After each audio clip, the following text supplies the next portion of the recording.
listening to the Lutheran Ladies Lounge podcast. I'm Sarah. I'm Erin. And I'm Rachel.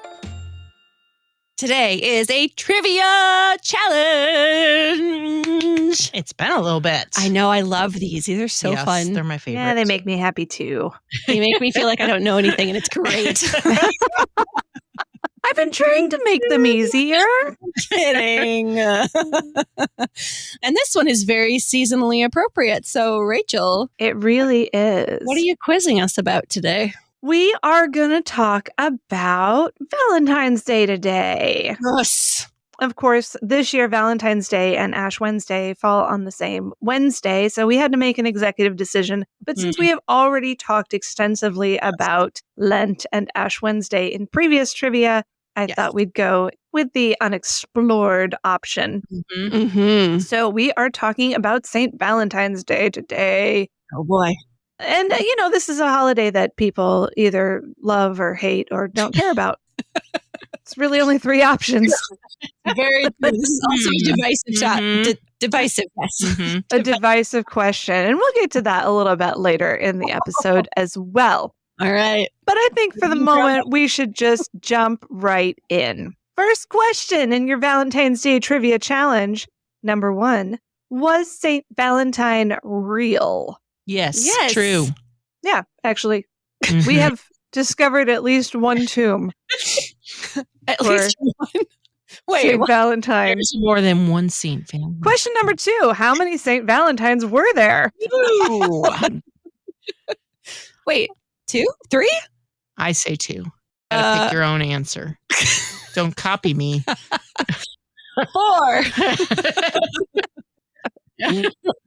Okay, so the answer is at least 1, probably 2, possibly 3 or more.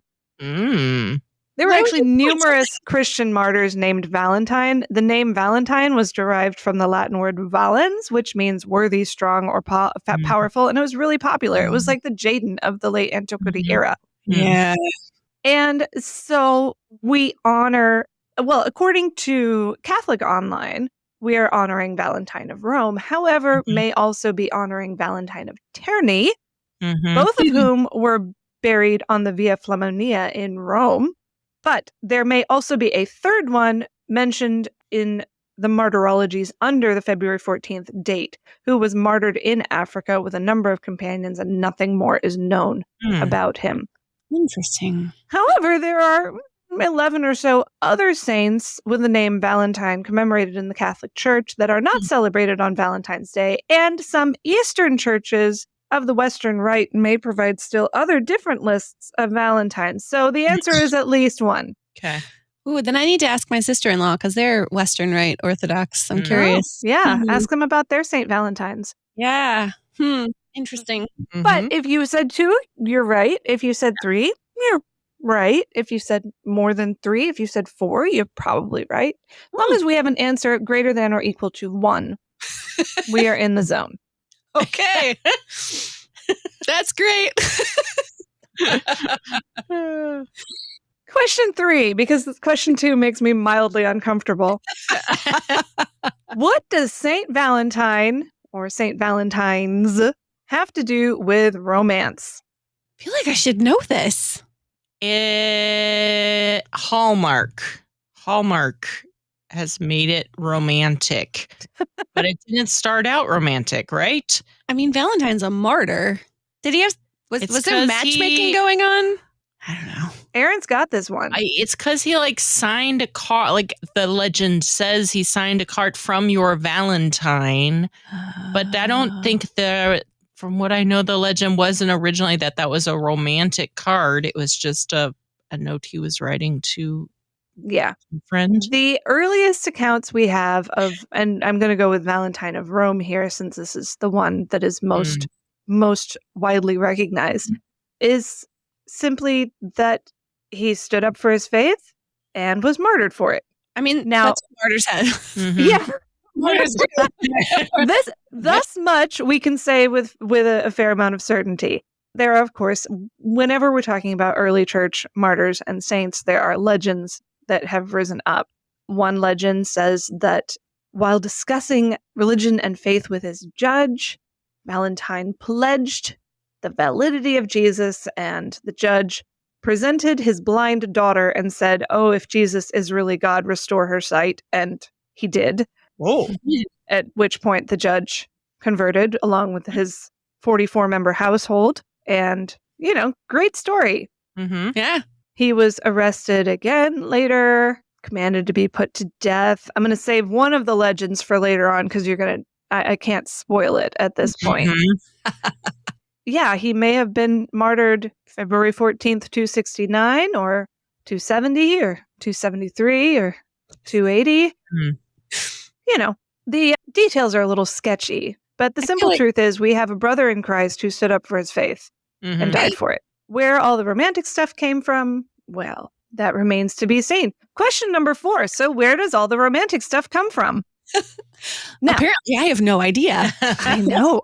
Apparently, I had no idea, too. I learned a lot for this episode. Oh, okay. So since we don't know, we're going to play a game. You've ever played Two Truths and a Lie? Okay. Yeah.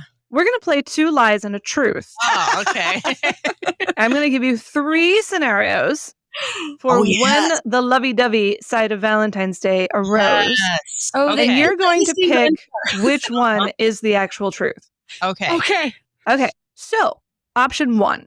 This goes all the way back to fairly early in the accounts of Valentine, martyr, in the Roman Empire. Part of the legend of Valentine involved him giving dowries to young women who otherwise would have been sold to a brothel. All right, that's option 1. Mm-hmm. Sounds believable. Option 2, this early medieval era, early medieval hagiographies, think Venerable Bede and the like, related the story of how Saint Valentine fell in love with his jailer's daughter, whom he healed from blindness, but their star-crossed love was not meant to be, and on the day of his execution, he slipped her a note, signed Your Valentine. Okay. Sounds like a movie. And then finally, option number 3, late in the medieval era, several poets obsessed with ideas of courtly love found romance in the day simply because of what time of year it was, early spring, when the birds were choosing their mates. 2 of these are false. One of them is true. Which one is the explanation? The first one. It may be, I don't know. I'm going to go with the second one just because it has the aspect of the from your Valentine that I know I've heard before. So I'm going to go with answer B. And Sarah's going with answer A. Yeah. Oh, yeah, I got you. It was C. Okay, so in every good lie, there is an element of truth. There is a story, Sarah, of an early church martyr giving dowries to young women who would otherwise have been forced into a life of ill repute. But that story is associated with St. Nicholas. Saint Nick. That's right. That's although it's way more romantic than any of the Valentine stories. Yes. Aaron, there is a legend about a note signed Your Valentine, but there was no romance there. He was a bishop. Yeah. And it was a different character that was healed from blindness. The actual thing is, the actual likely story is that it was simply the time of year. February 14th in most of Europe is very early spring, and all those baby birds that are going to be born in March and April, Yeah. So we can actually thank, I don't know if you've heard of this guy, Geoffrey Chaucer, for Valentine's Day. Wow. He... This is very surprising. I know, right? And yet also believable. Oh, yes. So one of his lesser known poems, we all read the Canterbury Tales, presumably. One of his lesser known poems from the mid to late 14th century is called A Parliament of Fowls, which is a 700-line poem that imagines a gathering of birds. And it was a poem that honored the first anniversary of the engagement of the 15-year-old King Richard II of England to 15-year-old Anne of Bohemia. Isn't it romantic? So romantic. So he wrote, and I want to, in honor of all my English professors, I want to read this in Middle English. So I will. Apologies. And then I'll translate. I love this. For this was on Saint Valentine's Day, when every fowl cometh there to chase his make, of every kind that manna think o' my, and that so huge a noise gan they make. For this was on Saint Valentine's Day, when every bird comes there to choose his match, of every kind that man may think of, and that's so huge a noise they began to make. Mm. So, yes, the late medieval era, they were really into this whole courtly love thing. It wasn't necessarily a marital love kind of thing. Think more, I don't know, flirtation on a grand scale. That explains a lot about our current traditions, though. Yes, it does. And so it was just a convenient thing that Saint Valentine's Day was at this moment in spring when you could see the birds getting really Twitter-pated for one another. And then that became a poetic analogy for human infatuation. Huh. I know. Really. But from there, yeah. Thanks, Chaucer. We love you so much. Appreciate it. From there, things kind of just went crazy. And within just a few years, and we don't know whether Chaucer invented this idea or whether he was just sort of playing on a trendy, a notion at the time. But by 1400, Valentine's Day was pretty firmly established as an annual day for romance. The earliest description of February 14th as a celebration appears in the Charter of the Court of Love in 1400, which describes lavish activities to be attended by several members of the royal court, including a feast, amorous song, and poetry competitions. Wow. And jousting and dancing. Every feast needs jousting. Yes. So then, later on, by the time Shakespeare came along, the Valentine's Day as a romantic celebration holiday was there. So, question 5, in which Shakespeare play does Valentine's Day, the romantic holiday, make an appearance? It's not one of the obscure ones. Hamlet. Ding, ding, ding, ding, ding. Really? Wow. Yeah, really. I was going for a comedy. Yeah. Well, so Ophelia goes a little crazy, remember? Yes. And she mentions St. Valentine's Day ruefully in one of her speeches. She says, "Tomorrow is St. Valentine's Day, all in the morning betime, and I am made at your window to be your Valentine. Then up he rose and donned his clothes and upped the chamber door, let in the maid that out a maiden never departed more." Okay. So Valentine's Day is starting to be a thing in the Western world, especially in England. By 1787, a couple hundred years later, the practice of sending Valentine's messages and of having someone designated as your Valentine was definitely in full swing. That is when an adorable little book called The Gentleman's Valentine Writer was published to help men craft the perfect Valentine's Day message to their sweetheart. I'm gonna link to the PDF of this in the show notes. It is priceless. Okay. Yeah. So I'm going to give you an example of one from a farmer to his lass, but other examples are custom tailored for grocers, engravers, valets, bakers, coachmen, chimney sweeps. There's like one for everybody. The chimney sweep one is hilarious. It's by Smut the Chimney Sweep. What? It's great. You can have a perfect Valentine for you. Okay. So we're going to play a game here as well. I'm going to read this poem, The Farmer to His Sweetheart, and I want you to see if you can guess the missing last word in several lines of this rhyming Valentine. Yeah. It rhymes, so you have a chance. Okay. I have a chance. All right, so I will start reading, and when I stop, you fill in the blank. Okay. My dearest girl, I don't know how, but I can never plow nor... Dearest girl. Okay, I'll give you this one. It was a trick question. What did you say? I said pearl. No, this was a joke in poor taste about the great vowel shift. He rhymes how and so. My dearest girl, I don't know how, but I can never plow nor sow. Why not switch those? Never sow nor plow, but whatever. Okay. I was thinking so, but it doesn't rhyme. Yeah. Yeah. Well, they both end in OW. All right, we'll keep going. My dearest girl, I don't know how, but I can never plow nor sow, for thinking of your matchless charms, and wish I held them in my arms. Yes. So sweet, so lovely you appear, that you I dote on, I declare, and hope you shortly will be mine, as you are now my Valentine. Yeah. That's adorable. Isn't it? You know what's even more adorable? Each little poem has a reply. Oh! So here is the lady's reply to the farmer. Good farmer Jolt, I'm not a colt, to be broken by words of thine. So you may go, gee up, gee ho, you shall not be my Valentine. Wow! Oh, Rejected! Harsh. He's going to have to try a little harder. Yeah. Nice try, farmer. I'm not a colt. Not a colt that you can break with your words. Wow. Yeah, I had fun with these. Yeah. Next writing challenge. Valentine rejection poems.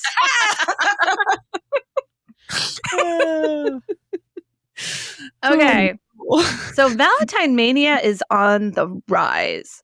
We've got romance, we've got cards, and it hit the big time in the Victorian era when the industrial era allowed for the mass production of factory-made Valentines. There was one other innovation of the time that led to a rapid expansion of Valentine's Day observance in the UK.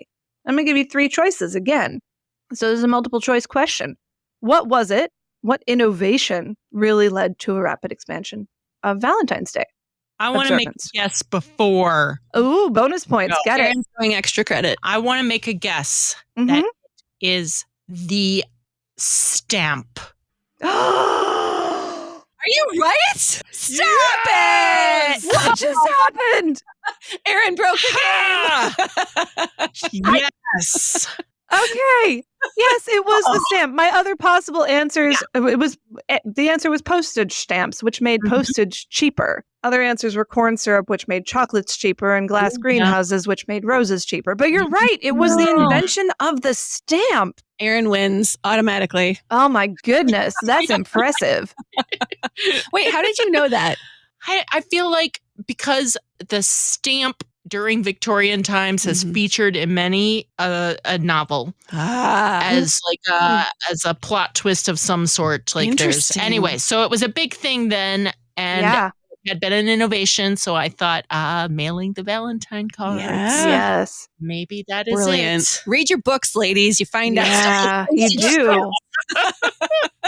So a few numbers to show how this had a profound effect. In 1835, 60,000 Valentine cards were sent by post in the UK. Okay. After 1840, a year after the postage stamp was rolled out, 400,000 Valentines were sent. Wow! That is a significant jump. Holy Imagine the income that has come in with that, too, because all those people buying stamps. Yep. Whoa. Well, there's big money in Valentine's Day. Government was like, we got to foster more romance. we're paying for our wars. With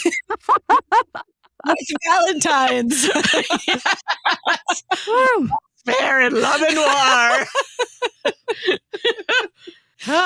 Okay. So, yes, the postage stamp made it a big deal. And of course, that as soon as there's money to be made, Valentine's Day came over to the U.S. in a big way because there was money to be made. Yes, they said we could do this better. Yes, cards, candy, flowers, romance, all of it. Yes. Commercial opportunity, Hallmark. Yep. And there we go. But it also has spread to the rest of the world. I was really surprised to find out how many countries celebrate some version of Valentine's Day. Like, I thought it was a pretty limited thing, but no. Yeah. Wherever the British Empire or American culture, that's most of the world, has touched, there is Valentine's Day or some version thereof. So we're going to spend the next few questions looking at how Valentine's Day is observed outside of the U.S. and Western Europe. Okay. First up, there is one country in which Valentine's Day really isn't celebrated. Like, it can be celebrated, it's legal, but people just aren't interested. Can you name what country that is? Hint, they're usually too busy with something else. China. Nope. Lunar New Year. I don't know. That's my You guess. got it. You're on the right track, though. Japan? Japan celebrates Valentine. What's our conflict this year? And that will give you a clue. Ash Wednesday. Like a Catholic country? Good guess. There's still a lot of those. We're dumb. All right. You give up? Yeah. It's Brazil. Oh, that was on my list too in my head. Carnival Carnival. Can fall anywhere from early February to early March. Okay. Yeah, that would definitely trump Valentine's Day. Uh-huh. Exactly. Yeah. So, yes, the choice that we're making this year, they get to make every year, and every year they choose Carnival. Yeah, well, if I were in Brazil, this year they could actually celebrate it because I guess Carnival is over. Yeah? Yeah. But then you're in Lent. Rare. Yeah. Okay. Moving to the other side of the globe. Sometimes things get lost in translation. Oh, no. In Japan, for example, due to a translation error during an early marketing campaign, Valentine's Day has become a day on which women give chocolates to men. Yes. In particular, office ladies give chocolate to their coworkers. Yes. Erin, would you like to comment on this at all since you lived in Japan? I'll tell you this much. The counterpart that eventually came along meant women get only white chocolate. The worst of all the chocolates. Men get the good chocolates and women get white chocolate later. Why? It's just wrong. Yeah. A similar custom exists in South Korea, where, yes, same thing. Women give chocolate to men on February 14th. And in South Korea, it's non-chocolate candy to women on March 14th, which is White Day. Yeah, white. But white chocolate apparently would count. Dumb. But in South Korea, this is followed on April 14th by Black Day. And so here's your question. What is Black Day? Licorice? So we've got women giving chocolate to men, men giving not chocolate to women. What's left? Children getting coal? I love that answer. The real answer is actually just as fun. Black is the color of loneliness, apparently. Oh, no. It says this, and this is from Wikipedia, so take it with a grain of salt. Those who do not receive anything on February 14th or March 14th go to a restaurant and eat black noodles and lament their single life. Oh, that's so sad. Erin, you're nodding your head. It does have a similar one. It's not called Black Day, but yeah, they do have a similar one. Yeah. Huh. Wait, what are black noodles? Like squid ink. They're colored with squid ink. Really? They make your teeth look just dreadful while you're eating. So it's like the worst thing to eat on a date. Fascinating. Won't be a problem. Exactly. It's so sad. Oh, yes. Wow. All right, we need to move on. Okay. Question 10. While Valentine's Day as a celebration of romantic love has been adopted in some form or another by many nations, there are countries in which it's not only frowned upon or ignored, but also in which it has actually been declared illegal. I've got 5 on my list. Can you name one country in which Valentine's Day either is or has recently been illegal? Afghanistan. Oh. That's my guess. It's not formally illegal there. Okay. It is definitely frowned upon by the Taliban. Iran is one. Yes. Mm-hmm. Okay. I don't think I want to be happy about that. Iraq? Nope. Oh. Well, you already got one. You guys win. Oh, but I want to guess all of them. All right. Keep going a little bit. I'll give you a couple more guesses. Are we in the right? Oh, yeah. Leave this part of the world at all for any of them. Yeah, they're all Muslim nations. Oh. Okay, so Pakistan. Oh, yeah. Yep. Pakistan. Uzbekistan. Yes. Oh. Tajikistan. Nope. Okay. What else is? Oh, Syria. No. Oh. No. Okay. Huh. UAE. No, but close. Saudi Arabia. Oh, Saudi Arabia. All right, you got 4 out of 5. You're not going to get the last one. I'll just give it to you. Yeah. Malaysia. Oh, Malaysia. Oh, yeah, yeah. Muslim nation. Yep, it is. Okay. So in Iran, Valentine's Day celebration was banned in 2010. The government said it is a decadent celebration of love meant to champion Western culture and illegitimate relationships. I mean, they're not wrong. They're not wrong. Exactly. Yeah. Yeah. So yeah, similar reasoning.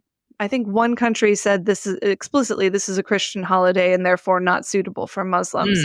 Oh, okay. But yes, generally it is a cultural import and encourages extramarital romance. So no thank you. Yeah. Okay. But yes, I would not have thought that Valentine's Day was illegal, but it is in some places. Yeah. Mm-hmm. Let's go over to India. Okay. Because in India, Valentine's Day is legal, but the relationship with Valentine's Day is complex. So we've got a country that has a strong connection to Great Britain. And if you've ever watched a Bollywood movie, you know there's some romantic sensibility there. Oh, yeah. So it's not surprising that Valentine's Day is kind of a popular thing.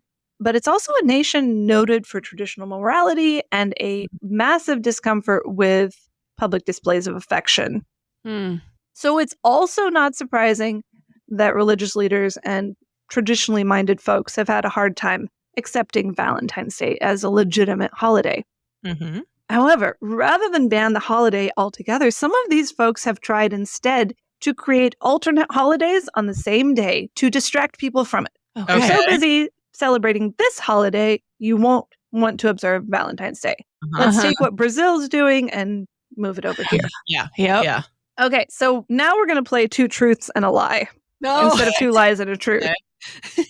Can you name the one I'm going to name 3 holidays, and can you name the one that is not a legitimate Valentine's Day substitute in India? Okay. Oh, boy. Okay. First up, we have Parents' Worship Day, a day on which you worship your parents.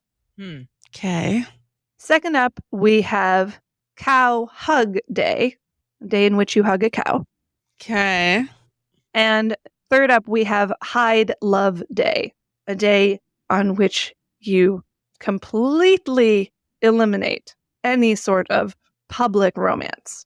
This is two truths and a lie. Okay, so one of Two of them are true. One of them is a lie. The government has not been successful. Oh, no, these are not government. These are private citizens starting new holidays. These are, okay, grassroots. I'm going with Hug a Cow Day myself. That's what I'm choosing. I'm going to go with Worship Your Parents Day. I got you again. Oh, my goodness. It was Hide Love Day was the false one. What? All right, let's talk about these one by one. So Parents' Worship Day, known as Matri Pitri Pujan Diwas, was started by Asaram Bapu in 2007 as an alternative to Valentine's Day, where, you were supporting the traditional Hindu value of reverence for your parents. Honor your parents. Great. Yeah. If you want to love something, love your parents. Yeah. And this has been adopted in a couple of different areas in India, although this particular gentleman who started this holiday has since been, the equivalent of defrocked for bad behavior. Oh. But the holiday he proposed is still, there's a mild interest in that. Did he stop worshiping his parents? Is that the bad behavior? Had he been honoring his father and mother, he probably wouldn't have done the things that got him in trouble. No, that is not it. Okay. Yes. Okay. But anyway, this is not about him. This is about a cool idea for an alternate holiday. Okay. Parents' Worship Day. Okay. The other one, Cow Hug Day. Yeah. Actually legitimate. So this doesn't surprise me, though.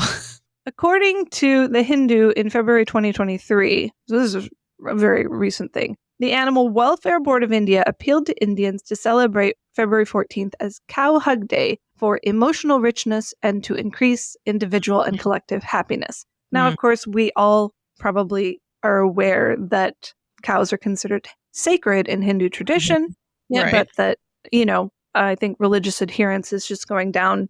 And the idea of bringing back this element was appealing to these people. So the move seems to have backfired, though, because I have a quote here saying, the move seems to have failed and later retracted after it prompted a rush of internet memes, cartoons, and jokes by TV hosts about the importance of consent. Oh no! So these memes sort of underlined the importance of getting the consent of a cow before you hug the cow. Oh no. Okay. So, well, it's a media thing that has backfired. But the point stands that due to some discomfort about Western romantic traditions in India, that there has been a lot of ambivalence about the holiday. It hasn't all been, hearts and flowers. Yeah. And one interesting thing about this ambivalence towards Valentine's Day is that it really seems to be shared across all major religions in India. Hindus, Muslims, even Christians are kind of uncomfortable with this as a holiday import. Huh. Okay, so this brings us to the essay question portion of our trivia challenge. Okay. Because I really wanted to put a big question in the middle of our trivia challenge. A glutton for punishment, I guess. Yep. So here's my question. Is Valentine's Day a Christian holiday? Now, some of the Muslim majority nations, as I mentioned earlier, they don't want it because of its Christian ties. Mm-hmm. They think it's a Christian holiday. Do we think it's a Christian holiday? And if so, how is it a Christian holiday? So I'll leave that with you. I've got some thoughts too. I mean, I would say as our culture celebrates it, it is not a Christian holiday. It is a holiday celebrating romance. It just happens to have the name of a saint because of Chaucer. However, it is an actual saint day. Yeah. So if you celebrate Saint Valentine's Day as remembering Saint Valentine, then yeah, it would be a Christian day. But that isn't, that would solely be in the church. That wouldn't be a cultural celebration. So I suppose my answer is no, but also could be yes, but the yes doesn't actually answer your question. Okay, good answer. Yeah, no, I would have to agree that I would be curious how we define what holiday is. Are All Saints' Days holidays to an extent? I mean, All Saints' Days are feast days, technically. Uh-huh. We don't celebrate all of them. Right. I don't know that I would call them holidays, though. I don't know. I'm going to say no because I don't think it's observed in any way as a holiday. So I say no. Okay. So we have a no, but yeah, but maybe. And we have a no. Mm-hmm. Which means you have to make your case for yes. I have to? Yep. That's what it means. Okay. Well, here's my case for yes. Mm-hmm. It's listed in the commemorations in the church here in the Lutheran Church Missouri Synod in our hymnal. Because it's a saint day. But not all saint days are mentioned there. Right, but it's still a saint day. It's one of those that was singled out, like St. Lucia, whom we talked about before Christmas. But this is one of the ones that made our cut. I wonder if it's to push back against the fact that a non-Christian holiday falls on a saint day, and so everyone calls it Saint Valentine's Day, and the church is like, hey, guess what? This is actually a saint day. Yeah, maybe. I'd be fascinating to ask someone who was involved in so little about editing that list. Well, that's like the martyring. Why would we choose this one to commemorate when we know so little about it? Indeed, it feels like we're just trying to do in India and put our back stake in the ground. Away from the commercialized secular version. But I suppose that's not a terrible reason, though. If a day is named after a saint and the church is like, hey guys, this isn't actually yeah, it's named after Saint Valentine, but Saint Valentine has nothing to do with it. I don't know. Is this just a way of reclaiming poor Saint Valentine's legacy? Yeah. Hashtag reclaim Saint Valentine. But it's funny how I'd never thought about it. Mm-hmm. I knew that Valentine was a saint. I knew that Valentine's Day was a holiday. Mm-hmm. But I never thought about whether it was a Christian holiday. Mm-hmm. Yeah. But so what would have been your answer if I hadn't forced you to make the case for yes? Would you have gone with yes? Would you have worked your way to that point, or were you leaning more towards? I think I was leaning more towards no. Because reading about the moral qualms that some other countries have about it did make me wonder. Mm. I mean, we certainly, as Christians, celebrate married love and faithfulness. We celebrate faithful singleness. But I don't know that the dating scene, which is what Valentine's Day is mostly about, falls within either of those categories very neatly. Yeah. But and then I also have my own baggage here because my husband and I have been married for over 20 years and dated for like 4 years before that, and we've never celebrated Valentine's. Yeah, we haven't either. Luther is like morally opposed to celebrating Well, Valentine's. we just have never, we've never had the interest or the time or the disposable income Okay. to do it, and I've never missed it. Yeah. And so I guess I would be interested in celebrating it as a Christian holiday, but I guess I don't have as much interest in celebrating it as a secular holiday. All right, next year we have to do a party planning committee for your St. Valentine's Day Saint Day party. Love it. But I mean, if you are in a loving, committed marriage relationship or a relationship that is leading to marriage, every day can be Valentine's Day. You don't need a special day. That's my 2 cents. So that's what I would have answered.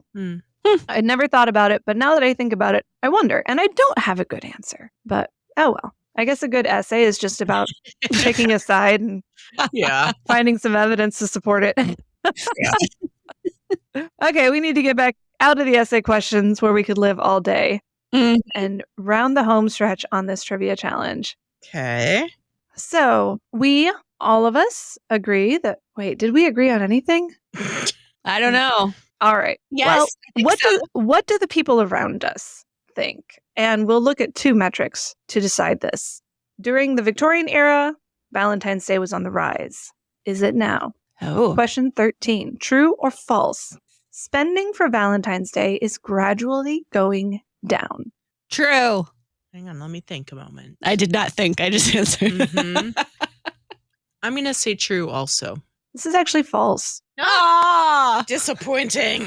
Yeah, between 2010 and 2017, spending for Valentine's Day went from $108 per person to $136 per person. I believe these data were from the United States.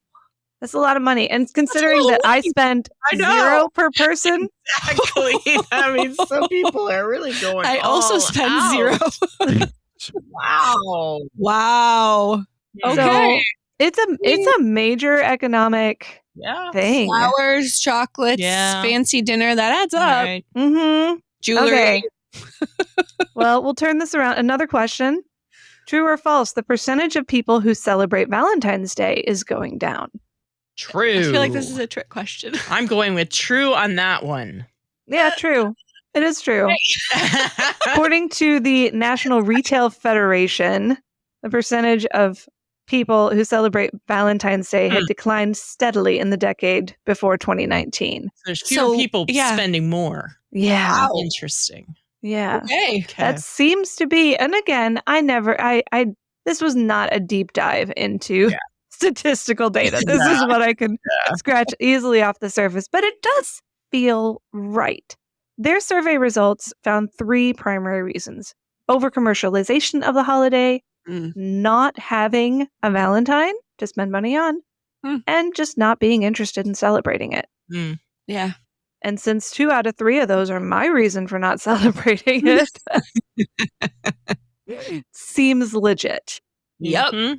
But yes, the decline in committed romantic relationships and also the running out of patience of people for things that are just so obviously commercial cash grabs. Yeah. Seems to be causing a sharp decline in interest in the holiday. So it will be interesting to see what the future holds for Chaucer's little holiday that he cooked up for us. Chaucer. I did find it interesting and I'm sure you've heard of Galentine's Day before. Oh yeah. Where the girls get together. One of my teenagers referenced Palentine's Day, where I'm too young to date, but I can have a designated pal and time. Oh, which I thought was an interesting little twist on it. Celebrate friendship. Definitely. I don't know. At that age, Like I was having anxiety about who I was going to give all my Valentines to. I know, and like carefully picking the cards that would have the least suggestive messages for the people that you were most afraid would get the wrong idea. Yep. Carefully selecting the one for the boy I had a crush on in like 2nd grade. Yep. Yeah. Maybe that's why I don't celebrate Valentine's Day. Delayed onset angst. Oh no! This has turned into therapy. That's funny. Oh, all right. We got one more question. Okay. We'll call it short answer. Oh. So the date is on our calendar. It's in our hymnal. It's a thing. And people celebrate it. Mhm. And some people celebrate it not in the best way. How can we faithfully and appropriately celebrate Saint Valentine, martyr of the church? And apologies in advance while you guys are thinking of this to those who celebrate Valentine's Day with your beloved every year and find it a really meaningful opportunity to show your love for one another. I realize that my experience is not everyone's experience, and I'm really grateful for that experience as well, that you can use it as any opportunity to show love is a good thing. Mm-hmm. This is not a short answer question. I'll tell you how I will celebrate it. How will you celebrate it, Erin? I am going to go to church. Same. I will get ashes on my forehead. Dawn, yes. Dawn ashes. I feel fairly confident. This is somewhat tongue-in-cheek, but honestly, it's true that at least for the chapel service that I attend on Ash Wednesday, that there will be a, collect of some sort giving thanks in remembrance of Saint Valentine. Mhm. And I will be there praying that with the whole body that is there. That is how I will be celebrating it. I think that's fantastic. Yep. I think Saint Valentine would approve. Yeah. I will add to that I will definitely be wearing my heart socks that day that say Je t'aime. Mm-hmm. So Oh, that's cute. I Yeah. love it. Yeah. I like low-key celebrate. Mm-hmm. I think you have a point, though, that people who do love to celebrate, I mean, this can be a real chance to have a celebration of marriage for if you have kids. You're like, Yeah. that's what a healthy marriage looks like, guys, because we need more. And there are some churches that offer an optional rite of renewal of marriage vows on Valentine's Day, which is kind of cool. Yeah. Apparently, in 2016, in addition to this, the Catholic bishops of England and Wales established a novena prayer, quote, to support single people seeking a spouse ahead of St. Valentine's Day. And so this sort of filled my mind with ideas. And obviously, the best way to honor St. Valentine's legacy is to cling to Christ, confess our faith boldly, be willing to follow his example, and die if need be. But tell about Jesus. This is how we honor St. Valentine. But even if we take Chaucer's romantic spin, there are ways, I think, to honor the day, to celebrate and offer encouragement to married people and those who are preparing for marriage, wherever they are in that journey. I think we also need to celebrate and encourage single people for whom Valentine's Day can be a really lonely experience. I think praying for godly spouses and godly marriages is an excellent thing to do on the day to remember, okay, it's Valentine's Day. I'm going to pray for this. And I know that because we get these requests in our group all the time, that there is a real ache in a lot of people to find a loving marriage relationship that feels out of reach for them. Yeah. And so maybe Valentine's Day is a time to pray for that. Not everyone wants it. Not everyone needs it. But those who want it and can't have it, it hurts. So pray. That's how I would do it, I guess. Yeah. That's all I got. You guys did great. Erin, that postage stamp question, my mind has been blown. In trivia. The greatest hits. Erin wins with postage stamp.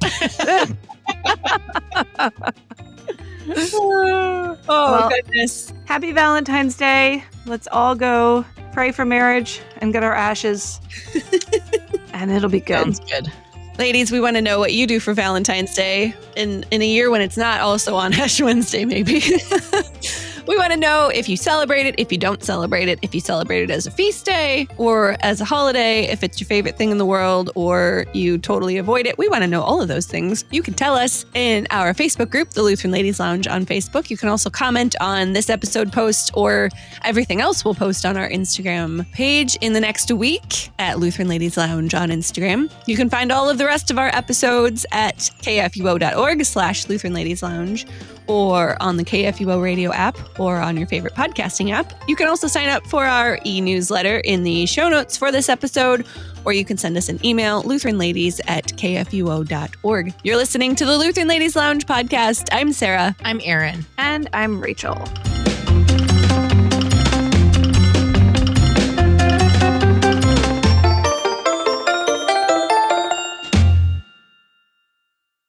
Views and opinions expressed on the Lutheran Ladies Lounge podcast may not represent the official position of the management or ownership of KFUO Radio, the Lutheran Church Missouri Synod. The Lutheran Ladies Lounge is produced by KFUO Radio and available at kfuo.org or wherever you get your podcasts. Don't forget to hit that subscribe button and leave a review for us too. If you love the Lutheran Ladies Lounge podcast, consider financially supporting our producer, KFUO Radio, so we can keep doing what we do. Find out how at kfuo.org/give.